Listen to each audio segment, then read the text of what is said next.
Welcome to a new episode from English Plus Podcast. Today's episode is about vocabulary, and this episode is for advanced learners. We will talk about study and academic work. We will learn words to describe study and exams, academic writing, and other aspects of higher academic study.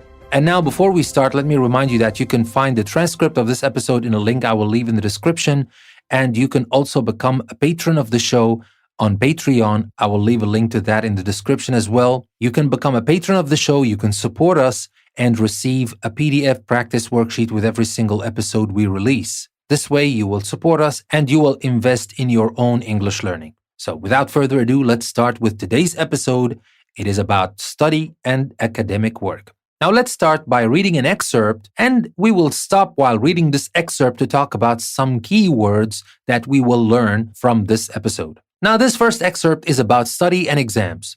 Before an exam, some students cram for it. Even if you're a genius, you will have to do some revision. If the exam happens every year, you can revise by looking at past papers. So, here let me stop and talk about cram for it. C-R-A-M, cram for an exam. What does that mean? Now, to cram for an exam means to study in a very concentrated way for a short time. That is to cram for an exam. Even if you're a genius, of course, a genius is an exceptionally clever person, you still have to do some revision, and if the exam happens every year, you can revise by looking at past papers. What are past papers? Past papers are exam papers from previous years. So here we have cram for exams, genius, do some revision, revise obviously, and past papers. Now let's continue. Some things can be memorized or learned off by heart, but rote learning is not sufficient for most subjects. It is also possible to use mnemonics. So here we have a couple of words we need to talk about. First, memorize. When you memorize something, of course, you learn it by heart. You can repeat what you learned without looking at it. That is, you learn it by heart or you learn it off by heart. But we said here rote learning, R-O-T-E-learning. What does that mean? Rote learning is not sufficient for most subjects. Now, rote learning is learning purely by repetition, without doing anything else, just repeating until you learn. Well, that might be useful for some studies or for some subjects, but is not sufficient for most subjects. And it is also possible to use mnemonics. And mnemonics is very special because it is spelled M-N-E-M-O-N-I-C-S, mnemonics. What does that mean? Mnemonics are tricks that help you remember something. For example, I before E except after C is a mnemonic for English spelling. And if you remember that, you will remember that there is an IE in friend, but there is an EI in receive. So just for example. And now let's continue our little excerpt. However, all things considered, the best idea is to bury yourself in your books and to study intensively until you know the subject inside out. So here we have a couple of expressions we want to talk about. The first one, obviously, is bury yourself in your books. Now, when you bury yourself in your books, what does that mean? It means to spend the maximum time studying. And when you study intensively, it means you study in a very focused way. And finally, until you know the subject inside out. Inside out means completely. You know it completely, inside out. So that being said, we will move from talking about study and exams to talking about academic writing. Now, you all know about academic writing, but we hear all the time that there's a composition, essay, project, portfolio, dissertation, thesis. What are they?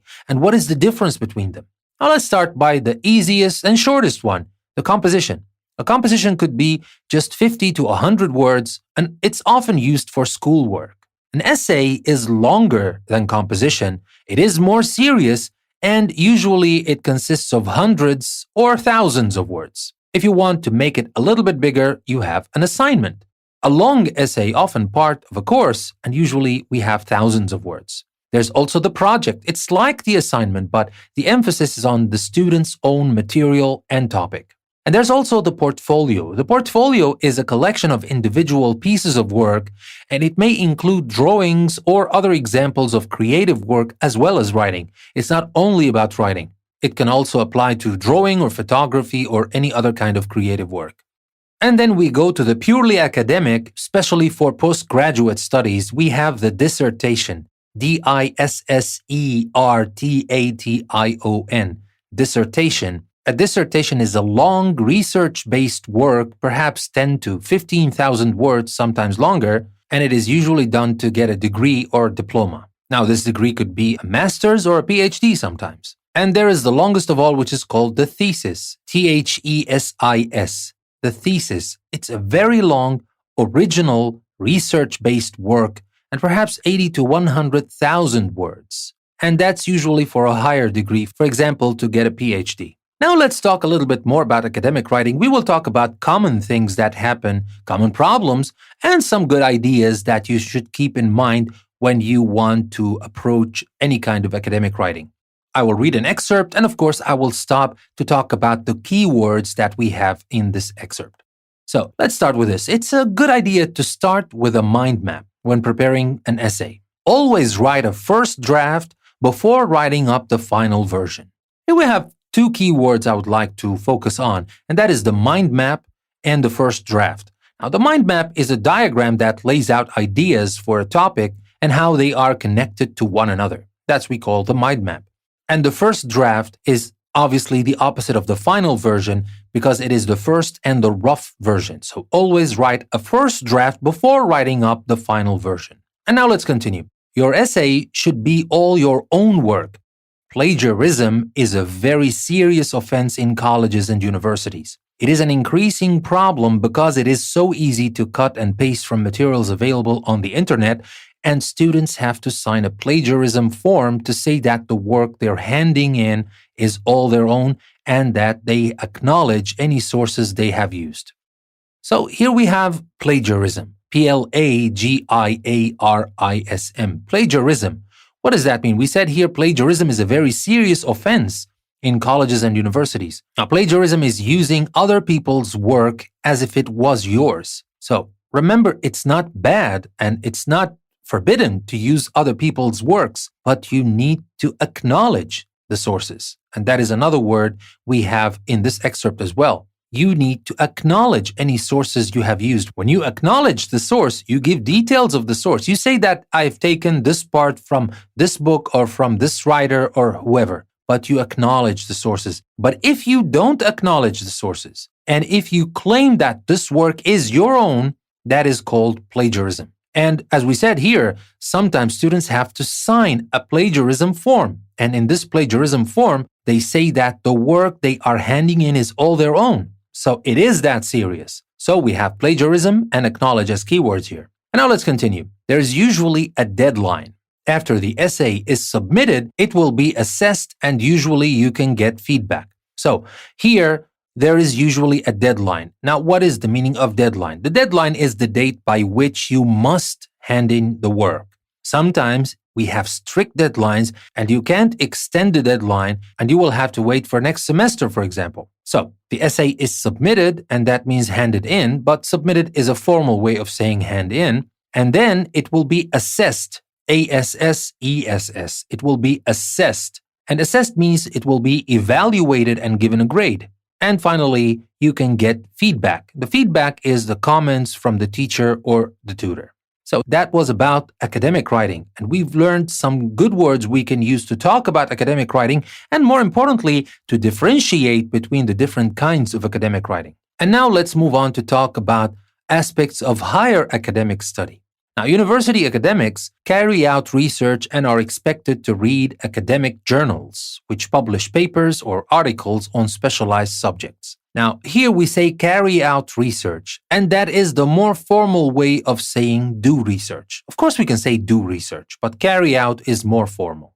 And they're expected to read academic journals. Journals here are magazines with academic articles. We do not use the word magazine to talk about this kind of academic publication. We say journals, these which publish papers or articles on specialized subjects. Now, let's continue. If a library does not have a copy of a book or journal, you may be able to access it online, or you can usually get it through an interlibrary loan. Now, here you can access it online. Of course, you can get hold of it on the internet. And there is the important keyword here, and that is an interlibrary loan. What is the meaning of you can get it through an interlibrary loan? Now, the interlibrary loan is a system where libraries exchange books and journals with one another. So, let's continue. Open educational resources are particularly convenient for many students. Now, here we have open educational resources. Now, we talked about interlibrary loan, and now we're talking about open educational resources. What does that mean? Open educational resources are online materials that can be freely used by teachers and students anywhere for educational purposes. And now let's continue. Academic study can be very demanding, and some students drop out, but the majority survive till finals and become well-qualified members of their future professions. So here, it is not for everybody. Academic study is not for everybody. Sometimes people find it very demanding, so tough, so they drop out. What does it mean to drop out? That means to leave the course before the end. And now, if you use it with school, that means to leave school before you finish school, or to leave college before you finish college, or obviously university. But sometimes we can just use it for one subject, not for the whole thing. Just like you drop out a subject or you drop out a class sometimes. But sometimes you can drop out the school, university, or college. And then we continued and talked about to survive till finals. Now, finals here in plural, that means the last exams before the end of a college or university course. And finally, we used well-qualified members. These people become well-qualified members of their future professions. That means with the right formal qualifications needed to become members of their future professions. Now, with that being said, we have talked about study and exams. We've talked about academic writing, different types of academic writing, plagiarism, and other stuff. And we talked about some other aspects of higher academic study. I hope you found the new words we talked about in this episode useful, and I hope you've learned something new to use in your talk about study and academic work. Let me remind you that you can find the transcript of this episode in the link I will leave in the description, and you can become a patron of the show on Patreon to support English Plus Podcast, and you will also get a PDF practice worksheet with every single episode we release. That being said, thank you very much for listening. This is Danny, your host. I will see you next time.